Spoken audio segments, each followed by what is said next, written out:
فيديو جديد، ربح جديد، منصة استثمارية جديدة في أول ساعاتها وفي أول أيامها الأولى. ركز معايا كويس جدا عشان أشرحها بالتفصيل مع بعض من الصفر للنهاية سوا. ما تنساش تعمل لايك للفيديو بتاعك والسبسكرايب بتاعك جميل وتفعل زر الجرس عشان يوصلك كل جديد. ويلا بينا نخش الموضوع على طول. أول حاجة يا شباب بنحط بريد الإلكتروني بتاعنا هنا، تاني حاجة بنحط الباسورد الدخول بتاعنا بكل سهولة، آخر حاجة بتلاقي كود الدعوة بتاعنا هنا وتدوس على كلمة اشتراك. بيدخلنا على طول يا شباب على الموقع الخاص بينا بدون أي مشاكل وبدون أي تعقد. عشان عندي حساب في الموقع بخش على طول بالحساب الخاص بيا أنا. ودخلنا شباب على طول بالشكل اللي قدامنا ده، وتعالى عشان نشرح بالتفصيل مع بعض هنعمل ايه سوا.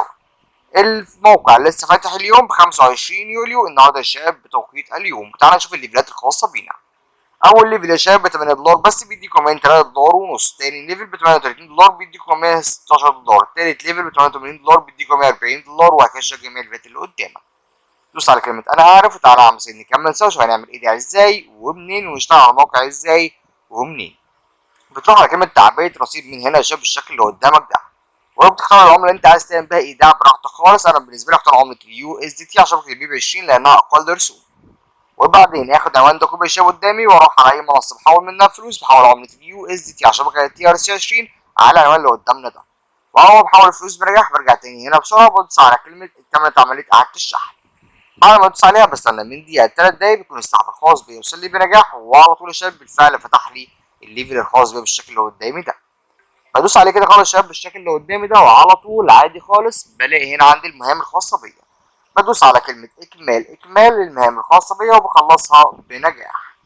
اوكي يا شباب خلصنا الليفلات الخاصة بينا بنجاح وعملنا جميع المهام. تعالى بقى نروح لأهم خطوة عندنا وأهم خانة عندنا وهي خانة الويزدرو أو السحب. بتروح شباب عند كلمة ينسحب من هنا بالشكل اللي قدامي ده، بحدد عملة اليو اس دي تي او التي ار اكس بتاعتي خالص، واحط هنا الكمية الخاصة بيا. انا احط الكمية بتاعتي. تاني خانة بحط فيها عنوان السحب بتاعي وعنوان عملة اليو اس دي تي عشان شبكة التي ار سي 20. طبعا بتجيبهم من اي منصة منصة معينة. بالنسبة لي انا هجيب منصة باينانس، اخد كوبي واروح احط باص في الموقع الخاص بيا بدون اي مشاكل. واخر خانة بحط فيها باسورد الدخول بتاعي لسجلات تسجيل الدخول.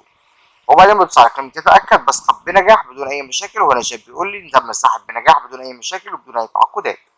بنستنى بقى من دقيقة ل3 دقايق يكون السحب الخاص بيوصل لي بنجاح على منصة باينانس، وأكد ده معاك.